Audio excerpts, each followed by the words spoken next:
हूं मनीष शर्मा। बीजेपी प्रदेश अध्यक्ष मदन राठौड़ ने पार्टी में बदलाव के संकेत दे दिए हैं।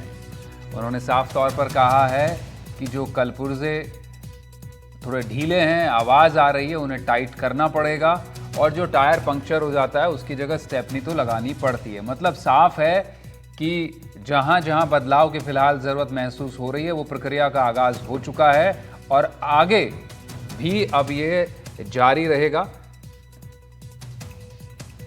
और इसको लेकर के सबसे बड़ी बात जो ये देखने में आ रही है कि उपचुनाव तक किसी भी बड़े सियासी परिवर्तन के संकेत नहीं है। उनका कहना है कि काम चलाएंगे लेकिन बाद में नए सिरे से फेरबदल होगा, वे बाद में कब होगा इसके निश्चित ही मायने बहुत साफ हैं कि आगे जब स्थितियां साफ हो जाएंगी, सियासी तौर पर स्थिरता होगी उपचुनाव के बाद, तब बीजेपी एक नए मिशन को अंजाम दे सकती है। क्योंकि राठौड़ चाहेंगे कि वो अपने ढंग से बीजेपी का एक स्वरूप तैयार करें, कार्यकर्ताओं को, जिन कार्यकर्ताओं को तरजीह अब तक नहीं मिली, जो शिकायतें आती रहीं उनको अकोमोडेट करें और पार्टी में एक नया स्वरूप तैयार करें। क्या कहा राठौड़ ने, सबसे पहले वो सुनवाते हैं। खास पैनल मौजूद होगा, बीजेपी से स्पोक्स पर्सन होंगे, पॉलिटिकल एनालिस्ट होंगे हमारे साथ और मेरे सहयोगी भी जयपुर से जुड़ेंगे। पहले आपको सुनवा देते हैं कि राठौड़ ने कहा क्या है।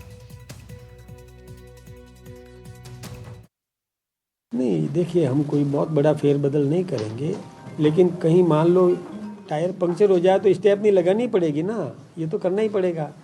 कहीं पर कोई अपने को लगे कि कलपुर्जे में आवाज़ आ रही है तो नया उसमें कसना पड़ता है, उसको टाइट करें ताकि आवाज़ नहीं आए।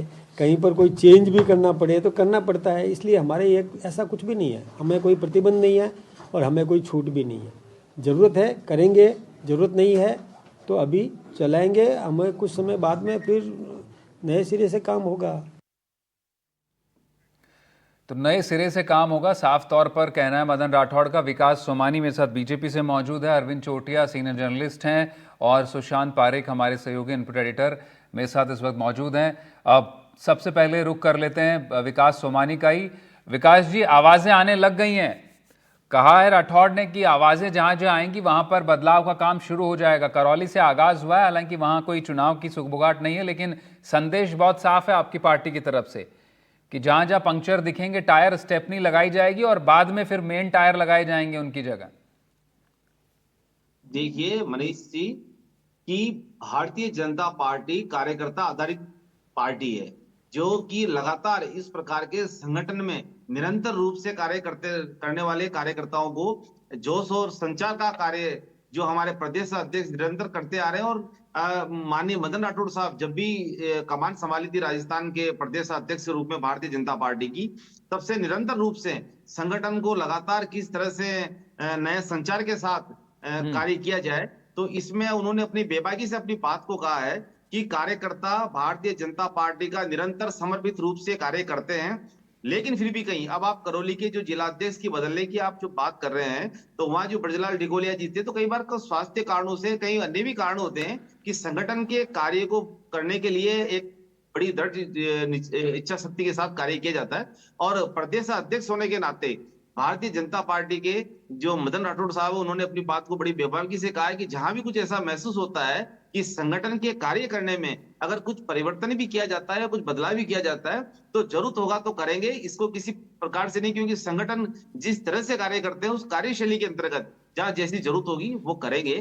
तो इसको एक सामान्य सी बात है। और भारतीय जनता पार्टी का जो एक कार्यकर्ता है, क्योंकि ये कार्यकर्ताओं से जुड़ी हुई पार्टी है, और सबसे बड़ी बात यह है कि ये भारतीय जनता पार्टी का कार्यकर्ता ही अपने आप में, आज मदन राठौड़ साहब को आप लीजिए, तो इनका जो लगातार भारतीय जनता पार्टी में एक छोटे से कार्यकर्ता से लेके 2 बार विधायक से लेके और लगातार पार्टी में विभिन्न पदों पे ये रहे हैं। और आज जैसे मैं प्रवक्ता के रूप में यहाँ मौजूद हूँ, तो मदन राठौड़ साहब ने भी कई बार कई समय तक अपने प्रवक्ता के दायित्व को निर्वहन किया है। तो भारतीय जनता पार्टी में जो दायित्व जो दिए जाते हैं, जो जिम्मेदारी संगठन के रूप में दी जाती है, तो उसमें कई बार दायित्व मिलते रहते हैं, जिम्मेदारियां मिलती रहती है, और जो भली बाती से संगठन के लिए जो करना पड़ता है, तो प्रदेश अध्यक्ष के दायित्व के नाते माननीय मदन राठौड़ साहब ने अपनी बात को कहा है।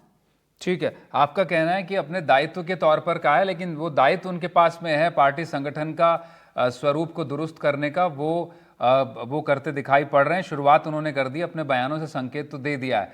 अब चोटिया जी, आपको क्या लगता है कहाँ कहाँ से आवाज आ रही है बदलाव को लेकर? आप तो काफी लंबे समय से राजस्थान को देखते समझते आए सियासी तौर पर। क्या लगता है उपचुनाव भी बड़ी क्रूशल सीट्स पर हैं, क्या कुछ तब्दीली, बहुत बड़ी तब्दीली नहीं तो छोटी छोटी जिला स्तर पर या कस्बा स्तर पर कहें कि देखने को मिल सकती है मोर्चे के स्तर पर, मंडल के स्तर पर इन उपचुनाव में? नहीं, बदलाव तो इनका संगठन का अंदरूनी मामला है कि ये क्या बदलाव करें और क्या बदलाव नहीं करें। लेकिन जो बीजेपी की ओवरऑल जो स्थिति है, क्या मेरी आवाज ठीक से आ रही है? जी, आवाज आ रही है, बिल्कुल आ रही है आपकी आवाज। बीजेपी की जो अंदरूनी स्थिति है वो बहुत ही पुअर कह सकते हैं अभी। इसी कार्यक्रम में बीजेपी के प्रवक्ता महोदय भी बैठे हैं, लेकिन मेरे पास में जो बीजेपी का फीडबैक है, बीजेपी कार्यकर्ताओं का फीडबैक है, वो बहुत ज्यादा पुअर है। और एक निराशा का माहौल अगर कहें कहें तो ज्यादा ज्यादा सही होगा, जो सरकार आने के पहले साल में आमतौर पर किसी भी पार्टी में होता नहीं है, होना नहीं चाहिए, वैसा बीजेपी के अंदर अभी निराशा का माहौल है। और कार्यकर्ता जो है वो बहुत अजीब सी स्थिति में है। अब ये बयान तो दे रहे हैं कि हम 5 लोगों को बाहर निकालेंगे, ये करेंगे, लेकिन अभी अगर सही से देखा जाए तो बीजेपी का पूरा संगठन अभी पंचर जैसा दिखता है। और अभी तक पूरी तरह से प्रदेश अध्यक्ष हैं वो भी पूरी तरह कनेक्ट नहीं कर पाए हैं और कार्यकर्ताओं के साथ में या प्रदेश के कार्यकर्ताओं के साथ में। तो बीजेपी के संगठन के स्तर पर स्थिति बहुत ज्यादा खराब मुझे लगती है इस वक्त है। और ठीक है, कार्यकर्ताओं के काम जो है वो नहीं हो पा रहे हैं। कार्यकर्ताओं को ये पता नहीं कि वो किसके पास जाएं, जिसके पास जाएं उसके पास में कितनी पावर है ये पता नहीं है। तो बहुत सारे समस्याएं बीजेपी के संगठन में है। अब वो बीजेपी के संगठन को बदलना है या बीजेपी के नेतृत्व को खुद को बदलना है, कार्यशैली को नहीं बदलना नहीं, है, लेकिन ये इनको तय करना जी जी चोटे जी, मेरा मेरा बड़ा स्पेसिफिक सवाल आपसे ये था कि अगर हम इलाके के हिसाब से भी देखें बीजेपी की संगठन को राजस्थान भर में, तो क्या क्या लगता है अगर मान लीजिए उपचुनाव ही अगला लिटमस टेस्ट होगा इस सरकार के लिए और लीडरशिप के लिए, तो कहाँ कहाँ से आपको लगता है बदलाव की आवाज़ आ रही है? मैं अगर थोड़ा स्पेसिफिक रीजन वाइज बता सकें या सीट वार जहाँ चुनाव होने वाले वहाँ पर आपको लग रहा है? देखिए, जहां जहां भी चुनाव हैं वहां सभी जगह इनके पुराने संगठन हैं और वैसे कोई दिक्कत नहीं है। लेकिन कार्यकर्ता की बात ये होती है कि कार्यकर्ता में एक उत्साह का माहौल होता है ना, वो कहीं भी नहीं दिखाई देता। आप कहीं भी बात कर लीजिए, आपको सब जगह से एक जैसा फीडबैक मिलेगा। आप चाहे नागौर में बात कर लीजिए, आप बाड़मेर में बात कर लीजिए, आप जोधपुर में बात कर लीजिए, दौसा में बात कर लीजिए, कार्यकर्ताओं में जो एक उत्साह होता है सरकार आने के बाद में, वैसा उत्साह नहीं है। अब कार्यकर्ताओं का ये कहना है कि साहब संगठन का आदमी जो है वो प्रदेश अध्यक्ष भी बना है। ठीक है, हालांकि सोमानी जी कह रहे हैं कि संगठन ही सर्वोपरि है और आम कार्यकर्ता आगे आ रहा है, वो देखने में तो दिखाई पड़ रहा है, चाहे सीएम हो चाहे प्रदेश अध्यक्ष हो। विकास सोमानी कह रहे हैं वो खुद इस तरह से आए आगे। अब सुशांत, आपके पास क्या जानकारी है, क्या लगता है कि जिस तरह से राठौड़ कह रहे हैं कि जो टायर पंक्चर है अब स्टेपनी तो लगानी पड़ेगी। अब ठीक है, वो वहाँ पर करौली का उदाहरण दे रहे हो, अपने आप में अलग मसला है कि वहाँ जो जिला अध्यक्ष थे वो सक्रिय नहीं थे, लेकिन किसी पार्टी अध्यक्ष का ये बयान देना अपने आप में सियासी मायने रखता है और एक आर्डर को भी मैसेजिंग है कि जहाँ पे काम नहीं हो रहा है वहाँ पे लोग बदले जाएंगे, आप तैयार रहिए, सक्रियता दिखाइए और जहाँ जहाँ कलपुर्जों से ढीले पड़ेंगे उनको टाइट किया जाएगा। ये बड़ा शब्द उन्होंने इस्तेमाल किया। क्या कहाँ टाइट करने की जरूरत आ रही है? क्या लग रहा है कि क्या ढिलाई है? राठौड़ साहब को क्या लग रहा है कि ढिलाई कहाँ हो रही है? देखिए Manish, Bhajpa cadre based party है, कार्यकर्ताओं की पार्टी है और कोई भी नया अध्यक्ष जब आता है तो अपनी नई टीम बनाता है। हालांकि मदन राठौड़ जल्दी में नहीं है। उन्होंने जो सातों पहले 6 सीट थी 7 हो गई, तो सभी जगह वो दौरा कर चुके हैं और जहाँ जहाँ उपचुनाव होने हैं।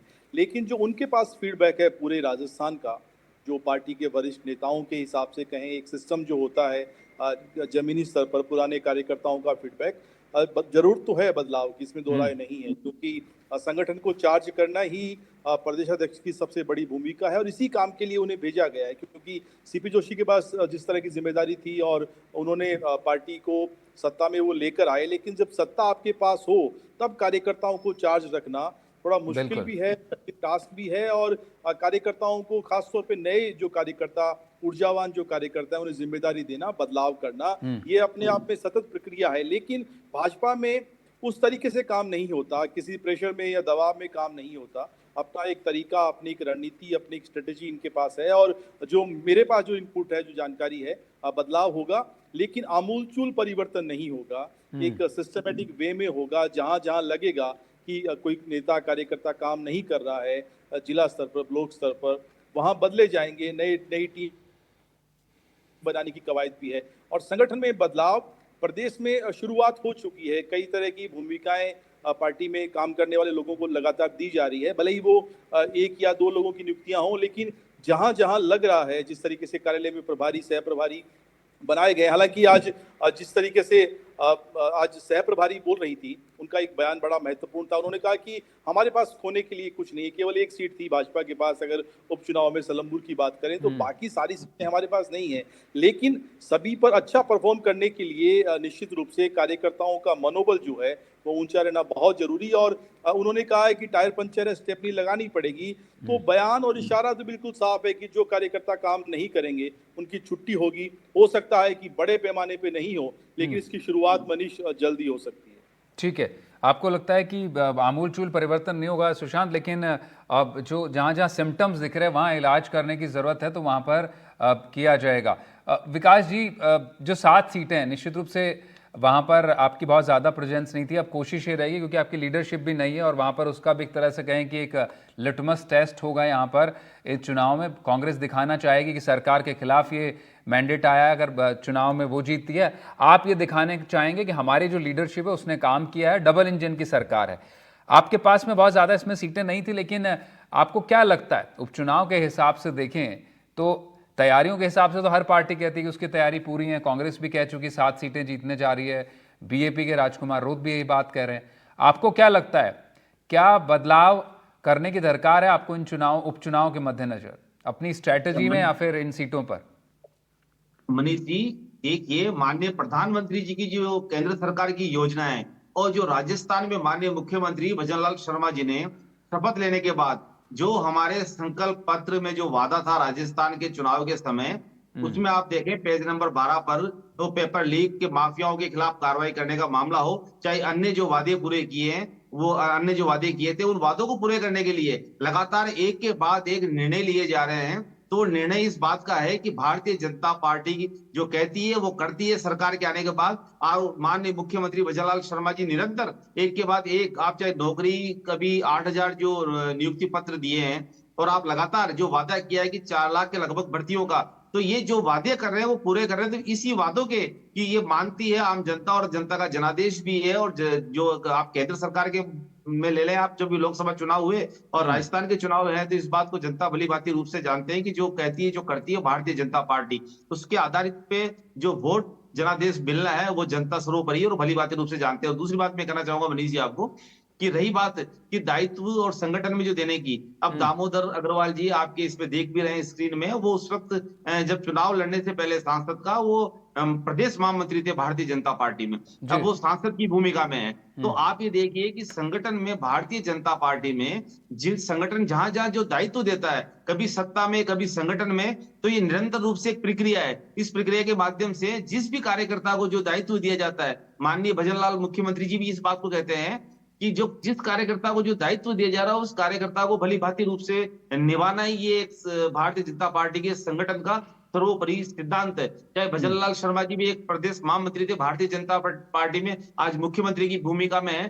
तो भारतीय जनता पार्टी का कोई भी कार्यकर्ता है, वो संगठन का पद हो चाहे सत्ता का पद हो, जहां दायित्व और जो जिम्मेदारियों का निर्वहन करने के लिए एक पार्टी का सामूहिक रूप से जो निर्णय होता है वो भली भांति रूप से निभाते हैं। रही बात जो आप करना चाह रहे हैं 7 सीटों की, जो चुनाव अभी उपचुनाव होने वाले हैं, तो आप ये मान के चलें कि जो संगठन की कार्यशैली है और माननीय मुख्यमंत्री भजनलाल शर्मा जी की जो निरंतर सरकार द्वारा जो किए जा रहे कार्य जो धरातल पे आ रहे हैं, तो आप ये मान के चलें कि भारतीय जनता पार्टी को भारी बहुमत और भारी जनादेश मिलेगा 7 सीटों पर।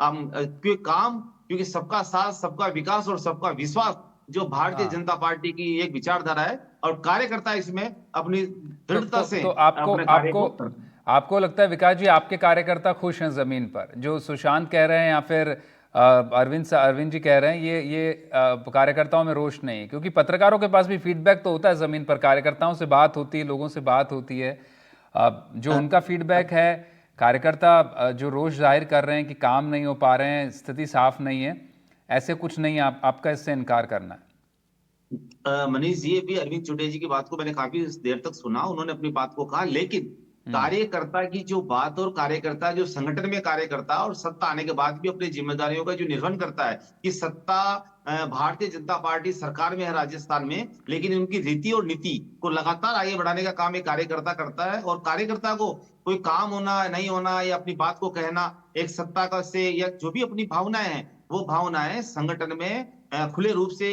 कही जाती है, क्योंकि भारतीय जनता पार्टी का एक स्वतंत्र और स्वच्छंद लोकतंत्र है कि पार्टी के अंदर अपनी बात को कहने का पूरा पूरा अधिकार है, क्योंकि यहाँ कार्यकर्ताओं की पार्टी है, यहाँ आलाकमान का कोई ऐसा सिस्टम नहीं है कांग्रेस की तरह। और रही बात की जो भावना जो प्रकट की है, तो आप ये मान के चलें कि अपना कार्यकर्ता जब सरकार जिस तरह से चलने की जो वादे लगातार पूरे होते जा रहे हैं, तो ऐसा कहीं कोई है नहीं। और संगठन का कार्यकर्ता अपनी बात को कहने की जो है इच्छा शक्ति अगर रखता है तो पार्टी स्तर पे और सत्ता के स्तर पे उसको भी सुना जाता है और तुरंत प्रभाव से उस पर निर्णय भी ले जाते हैं, ऐसा नहीं। अच्छा, आपका कहना है कि आला कमान कल्चर नहीं है, आम आदमी की पार्टी है। अब तो आप कह सकते हैं वाकई आपके पास उदाहरण गिनाने को है, चाहे मुख्यमंत्री का एग्जाम्पल है या फिर प्रदेश अध्यक्ष का। अरविंद जी मुस्कुरा रहे हैं मंद ही मंद, क्योंकि वो इस बात से इत्तेफाक नहीं रखते हैं। अरविंद जी, आपका क्या रिएक्शन है? जो अब सोमानी साहब है, उनका फ़र्ज़ है अपनी पार्टी का बचाव करना और कार्यकर्ताओं को कहना कि एकजुट हैं। हालांकि सोमानी साहब को भी इस तरह का वाक़या तो उनके साथ भी पेश आते होंगे जब कार्यकर्ता स्थानीय स्तर पर नाराज़ होते होंगे, जयपुर के अंदर ही। देखिए, मैं 3 बिंदुओं पर बात करना चाहूंगा। पहली बात, सबसे पहली बात तो ये है कि ये बता रहे हैं प्रवक्ता महोदय कि सरकार ने बहुत काम किए हैं, पेपर चोरों को पकड़ा है, जो भी है। क्या बीजेपी का कार्यकर्ता उन सारी चीजों को जनता के बीच में लेकर जा पा रहा है? उतनी ताकत से लेके जा पा रहा है जिस तरह का सरकार बता रही है कि हमने काम किया है? नहीं। आप अगर सोशल मीडिया को चेक करेंगे तो आपको नहीं मिलेगी, वो ऊर्जा नहीं मिलेगी कार्यकर्ता के अंदर कि वो जनता के बीच में सरकार की बात को लेके जा रहा है। दूसरी बात, अभी सुशांत जी ने कहा कि विजया राहटकर ने कहा है कि हमारे सीटें पहले से है नहीं, खोने के लिए कुछ नहीं है। ये सरकार की भाषा नहीं होती, सत्ताधारी दल की भाषा नहीं होती है। वो जितनी सीटें उपचुनाव की हैं वो उतनी ही जीतने के लिए मैदान में उतरती है, पूरी ताकत से उतरती है, उस हिसाब से रचना करती है। और ये बयान नहीं होते कि हमारी सीटें नहीं है। हाँ ठीक है, सीटें उनकी नहीं है, लेकिन यही तो अवसर होता है कि आपके पास सरकार होती है, आपके उस टाइम पे आप अपने काम के बल पे, अपनी ताकत के बल पे, अपने तंत्र के बल पे उन सीटों को अपने तरफ ला पाए। यही सिस्टम होता है। आज तक तो मैं ये देखता आया हूँ।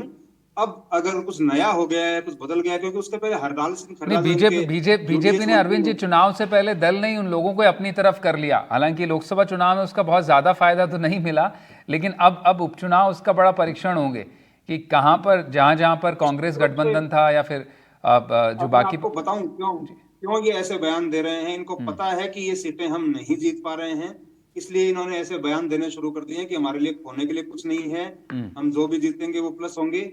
ये पहले से हारने की तैयारी है, ये हारने की घोषणा है, मतलब पूर्व घोषणा है कि हम सीटें हार रहे हैं। बिल्कुल, विकास जी रिस्पॉन्ड करें। ऐसे बयान नहीं देते। तीसरी बात मैं एक और कहना चाह रहा हूं कि जो कार्यकर्ता हैं बीजेपी के या जो संगठन है, उसके अंदर उस तरह की ऊर्जा नहीं है। सबसे बड़ी चीज ये है, आपको कहीं भी ऐसे ऊर्जावान नहीं लगेगा संगठन के अंदर कि बहुत ऊर्जा है, बहुत नए नए काम हो रहे हैं। नहीं, लेकिन ये अरविंद जी, ये बड़ी मतलब ये बात में वाकई दर्शक भी समझना चाहेंगे, क्योंकि बीजेपी ने पिछले कुछ महीनों में या फिर सरकार बनने से पहले और बाद में भी जो फैसले लिए हैं वो तो सीधे तौर पर कार्यकर्ता को एड्रेस करने के लिए लिए, चाहे एक आम कार्यकर्ता को सीएम बनाने की बात हो, प्रदेश अध्यक्ष बनाने की बात हो, दूसरे ओहदों पर बिठाने की बात हो। अब ये मैसेजिंग तो बहुत साफ है। चुनाव से पहले जरूर लग रहा था, विधानसभा चुनाव से पहले स्थिति साफ नहीं है, कार्यकर्ता कंफ्यूज है, लेकिन ये अभी भी लग रहा है बड़ी जी, ये बड़ा सवाल है। जैसे फैसले हुए तभी तो अच्छा लग रहा था ये, लेकिन उसके बाद में जब उन्हीं लोगों ने, जिनको लगा कि हमारे कार्यकर्ता ये पदों के ऊपर बैठे हैं, उन्होंने जब सरकार का दरवाजा खटखटाना शुरू किया तो वहां से अंदर से आवाजें आना बंद हो गई। ये फीडबैक संगठन का है। दूसरा, बीजेपी का जो मातृ संगठन है आरएसएस, उसके जी भी जी, आंसर बहुत अच्छे विकास जी से कुछ नहीं रिस्पॉन्ड है। करें। विकास जी जल्दी से आप कुछ मैं आप जवाब दे अरविंद जी जी। को बात को कहना चाहूंगा कि बीच में दरवाजे एक चीज और खटखटाने बोलना जो चाहूंगा बात, मैं बीच में। अरविंद जी मेरी बात सुनिए, मैं आपको अपनी बात हम्म कहूं। हम्म अभी अरविंद जी एक बात कह रहे थे, मनीष जी बहुत गौर से, हम्म कि वो कार्यकर्ता दरवाजा सत्ता के खटखटाना चाह रहे हैं। अरे हम कहना चाह रहे हैं कि जब संगठन के लोग ही सत्ता में बैठे हैं, चाहे दामोदर जी अग्रवाल सांसद बन गए हैं और माननीय मुख्यमंत्री भजनलाल शर्मा जी प्रदेश महामंत्री से जो संगठन में थे वो मुख्यमंत्री बन गए हैं। जब सत्ता और संगठन का जो तालमेल, संगठन से जो लोग हैं वो सत्ता में भी हैं और सत्ता से कई लोग आए हैं जो संगठन का काम देख रहे हैं, तो आप ये दरवाजे खटखटाने वाला सिस्टम जो कांग्रेस का, यहाँ ऐसा नहीं है। यहाँ संगठन से सत्ता में, सत्ता से संगठन में जो भी दायित्व एक भारतीय जनता पार्टी का जो एक सामूहिक रूप से निर्णय जो दायित्व दिया जाता है उसको भली भांति रूप से निभाते हैं। और कार्यकर्ता में एक उत्साह और जोश की जो बार बार बात कह रहे हैं अरविंद जी, मैं कहना चाहूंगा कि जोश और उत्साह भारतीय जनता पार्टी के कार्यकर्ता में हर वक्त रहता है, क्योंकि भारतीय जनता पार्टी में कार्यकर्ता इस बात को भली भांति से जानता है कि एक सामान्य कार्यकर्ता देश का प्रधानमंत्री बन सकता है, एक सामान्य कार्यकर्ता राजस्थान का मुख्यमंत्री बन सकता है। जब इस तरह के एक जो कैडर बेस्ड पार्टी है, कार्यकर्ता आधारित पार्टी है, उसमें ही इस तरह के विकल्प खुले रहते हैं जहां पर स्वस्थ लोकतंत्र होता है और आप कार्यकर्ता अपनी मेहनत के, अपने दृढ़ निश्चयता के और अपने आदर्शों के बलबूते पर पार्टी की विचारधारा के चलते हुए इन महत्वपूर्ण पदों पे पहुंच पाते ठीक है हैं। विकास तो जी, कार्यकर्ता में कभी जोश कम नहीं होता। ये जो महत्वपूर्ण पदों वाली बात है, ये बिल्कुल बीजेपी की स्ट्रेटजी थी। अब तो लोगों को साफ हो चुका है कि किस तरह से जो गुटबाजी थी उसको आपने बिल्कुल खत्म करने के लिए बहुत सीधी क्लियर कट मैसेजिंग दी थी सभी राज्यों में कि पार्टी सर्वोपरि है और कमल ही सबसे बड़ा निशान है, वो चाहे जिसे चुन सकता है। और आपने आम कार्यकर्ताओं को बिठाया, एक मैसेजिंग दी कि किसी तरह के खेमे नहीं चलेंगे। लेकिन जयपुर में एकजुट दिखाई पड़ सकते हैं, दिल्ली में एकजुट दिखाई पड़ सकते, लेकिन क्या ग्राउंड पर वाकई वो खेमे नहीं है? सुशांत, आपको क्या लगता है, जयपुर से जब कार्यकर्ता लौटता है मुख्यालय से किसी तरह के प्रदेश अध्यक्ष के समारोह से या फिर दूसरे नेताओं के समारोह के बाद, तो क्या वाकई बटा हुआ नहीं है या गुटबाजी खत्म हो गई है? अब एक तरह से कोई खेमा नहीं है बीजेपी में, कहें? मनीष, ये संभव ही नहीं है। किसी भी राजनीतिक दल में खेमेबाजी नहीं हो या नेताओं के अपने कार्यकर्ता नहीं हो, उनकी टीम नहीं हो, ये संभव नहीं। लेकिन भाजपा में ये थोड़ा कम है कांग्रेस के मुकाबले, क्योंकि भाजपा का कोई भी नेता या कार्यकर्ता जानता है कि पार्टी ही सब कुछ है और पार्टी के बिना उसका कोई वजूद नहीं है। बहुत सारे ऐसे नेता हैं भाजपा में जो हम देखें पार्टी छोड़कर गए या कार्यकर्ताओं ने पार्टी बदली है, फिर वापस लौटना पड़ा, या फिर वो उस तरह की जमीन उनकी वो जो रही नहीं है। कांग्रेस में थोड़ा कल्चर अलग है। कांग्रेस में जो नेताओं के पीछे एक पूरी जो टीम होती है, पूरा एक झुंड जो कहें उनका जो होता है, उनके साथ चलता है। भाजपा में उस तरह का कल्चर नहीं है, लेकिन उसके बावजूद खेमेबाजी होती है। नेता जो है उनकी टीम होती है, उनके कार्यकर्ता होते हैं और उसी हिसाब से उनको जिम्मेदारियां भी मिलती हैं। लेकिन देखिए, सत्ता जब किसी भी दल की होती है, थोड़ा फटीग फैक्टर आ जाता है मनीष, कार्यकर्ताओं में भी, क्योंकि टास्क उस तरह का नहीं रहता है। आपकी पार्टी सत्ता में आ गई है, अब करने को क्या। बहुत सारे ऐसे कार्यकर्ता हैं जो लगातार चार्ज लेना चाहते हैं, उनको काम नहीं मिलता तो दिक्कतें होती हैं। लेकिन अब उपचुनाव से पहले उनको चार्ज करना बड़ा टास्क होगा। कांग्रेस में हमने देखा अशोक गहलोत के समय संगठन बिल्कुल निष्क्रिय था। डोटासरा जरूर अध्यक्ष बन गए थे सियासी संकट के बाद, लेकिन जिला ब्लॉक अध्यक्ष पे बहुत लंबे टाइम तक नियुक्तियां नहीं हो पाई थी और पॉलिटिकल अपॉइंटमेंट तो आखिरी साल में जाकर हुआ। भाजपा शायद थिंक टैंक ये सोच रहा है कि कार्यकर्ता जो मेहनत करता है, झंडा उठाता है, दरी बिछाता है, उनकी भूमिका कैसे बढ़े, उनको जिम्मेदारियां भी मिले, उनको पार्टी में किस तरीके से पॉलिटिकल अपॉइंटमेंट के तौर पे कहें या दूसरी भूमिकाओं के तौर पे कहें, वो सिस्टम डेवलप हो रहा है और हो सकता है कि थोड़ा जल्दी हो जाए काम। हालांकि ये काम जल्दी करना भी पड़ेगा, क्योंकि जिन 7 सीटों की हम बात कर रहे हैं, ये बयान जैसा कि कहा जा रहा है, अभी अरविंद जी भी कह रहे थे, ये भाजपा के केवल प्रभारी सह प्रभारी की बात नहीं है। ये मंत्री भी मान रहे हैं ऑफ रिकॉर्ड, वो भी कह रहे हैं कि चैलेंज बहुत बड़ा है और खोने के लिए कुछ नहीं वाला बयान अपने आप में बता रहा है कि राह आसान तो नहीं है। तो पहले से आपको एक माइंडसेट लेके चलना होगा कि कौन कौन सी सीटों पे आपको फोकस करना है। अगर बहुत सारी सीटें हैं जहां आपसी गुटबाजी है, एक दिक्कतें तो है, लेकिन कार्यकर्ता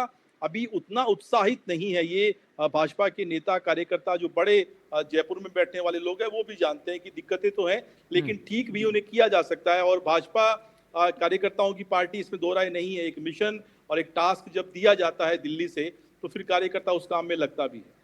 अब मिशन और टास्क तो 25 का भी था। विकास जी, आप भले यहाँ पर कैमरे पे कहें कि 7 सीटें आप भारी बहुमत से जीताएंगे, लेकिन आप उन इलाकों में सेंध लगाएंगे जहाँ पर आपको लोकसभा में बड़ी पटकनी खानी पड़ी। मसलन आदिवासी इलाके में आप देख लीजिए, जहाँ से बागीदौरा सीट की बात कर लीजिए आप, या फिर जो है बाकी सीटें आदिवासी इलाकों की हैं, पूर्व में पूर्वी राजस्थान की बात कर लीजिए, दौसा की बात कर लीजिए, आपके मंत्री किरोड़ीलाल मीणा तो इसी बात से नाराज थे कि लोगों ने साथ नहीं दिया, कार्यकर्ता पूरी तरह से उम्मीदों पर खरे नहीं उतर पाए और उन्होंने तो इस्तीफा तक दे दिया। हालांकि स्थिति अभी भी बहुत साफ नहीं है। आपको लगता है चुनौती तो बड़ी है आगे, और वो चुनौती जो है फिलहाल पूरी तरह से पार्टी को छेड़कर तो हासिल नहीं की जा सकती, पार्टी संगठन में बदलाव को लेकर, लेकिन एकजुटता की जो बात राठौड़ कर रहे हैं वो कहीं ना कहीं आगे जारी रहने की कोशिश रहेगी छोटे छोटे बदलावों के जरिए।